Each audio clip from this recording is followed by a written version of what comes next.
عجیب و غریب نشانات اس کی غیر معمولی قوت کو ظاہر کرتے ہیں، یہاں تک کہ ہیرودیس بھی فکر مند ہے۔ یسوع اپنے رسولوں کو خدا کی بادشاہی کی منادی کرنے کے لیے بھیجتا ہے۔ نامے باب کی 18 آیت سے 50 آیت۔ پطرس یسوع کو المسیح مانتا ہے۔ یسوع واضح طور پر بیان کرتا ہے کہ اسے اپنا نسب و لعن مکمل کرنے کے لیے مرنا اور تیسرے دن زندہ ہونا چاہیے۔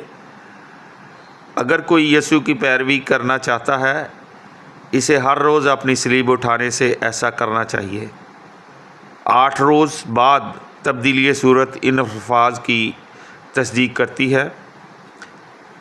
چوتھا حصہ انجیل مقدس کا، نامہ باب اس کی 51 آیت سے 19 باب کی 27 آیت تک۔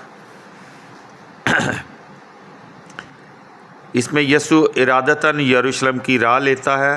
راہ پر چلتے ہوئے وہ شاگردوں کو تربیت دیتا ہے۔ ابھی نامے باب کی 51 آیت سے 13 باب کی 21 آیت۔ یسوع کی پیروی کرنے کے لیے مضبوط اور مکمل خود سپردگی کا فیصلہ ہونا چاہیے۔ ہم اس کی تقلید کیے بغیر اس کی پیروی نہیں کر سکتے۔ یسوع اپنے مشن میں مزید 72 شاگرد شامل کرتا ہے۔ باپ اور بیٹے کا بھید چھوٹوں پہ ظاہر کیا گیا ہے۔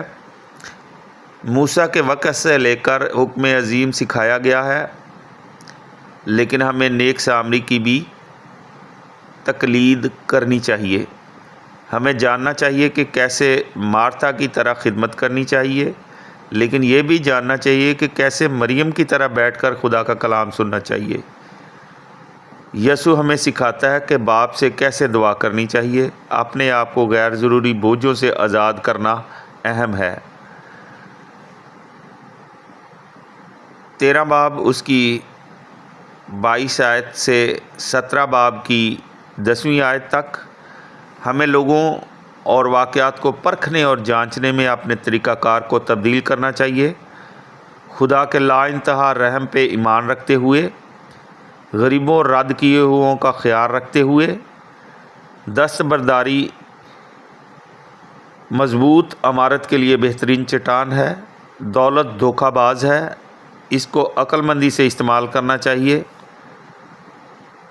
3 تمثیلیں 15 باب معاف کرنے والے خدا کی خوشی کا اظہار کرتی ہیں۔ 17 باب اس کی 11 آیت سے 19 باب کی 27 آیت۔ یسوع کی راہ کا امتیاز کرنے کے لیے فضل کی نعمت کے لیے درخواست کرو۔ امیروں کے لیے اپنے بوجھوں سے چھٹکارا پانا مشکل ہے۔ امیر زکئی کے لیے یسوع سے ملاقات فیصلہ کن ہے۔ کی تمثیل ہم میں سے ہر ایک کے لیے ہماری اپنی ذمہ داری کی یاد دہانی ہے۔ انجیل مقدس کا 5واں حصہ 19 باب کی 28 آیت سے 21 باب کی 38 آیت تک۔ اس کی جو ہیڈنگ ہے وہ ہے یسوع یروشلم پر آنسو بہاتا ہے۔ ابھی ہم دیکھتے ہیں 19 باب کی 28 آیت سے 48 آیت۔ یسوع مسیحانہ انداز میں یروشلم میں داخل ہوتا ہے۔ وہ ہیکل میں جاتا ہے اور تاجروں کو وہاں سے باہر نکالتا ہے۔ 20 باب کی پہلی آیت سے 21 باب کی چوتھی آیت۔ یسوع تفاد کا نشان اس کی مخالفت کی گئی۔ 21 باب کی 5ویں سے 38 آیت۔ وہ موجودہ دنیا کی تباہی کی پیشن گوئی کرتا ہے۔ ہیکل تباہ برباد ہوگی اور یروشلم کے ساتھ بھی ایسا ہی ہوگا۔ شاگردوں کو اذیتیں پہنچائی جائیں گی اور وہ گواہی دیں گے۔ یروشلم پر ایک بے پھل اور بنجر انجیر کے درخت کی طرح فتویٰ لگایا جاتا ہے۔ انجیل مقدس کا 6واں حصہ 22 باب کی پہلی آیت سے 23 باب کی 6 آیت تک۔ خداوند کا آخری کھانا اور آخری انکشاف۔ 22 باب کی پہلی آیت سے 38 آیت تک۔ یسوع کو گرفتار کرنے کی سازش، فسح کا کھانا، شاگرد استاد کے ارد گرد جمع ہوتے ہیں، میری یادگاری کے لیے یہی کیا کرو۔ شاگرد بڑا ہونے پہ تکرار کرتے ہیں، پطرس کے انکار کی پیشن گوئی کی جاتی ہے۔ 22 باب 39 سے 71 آیت۔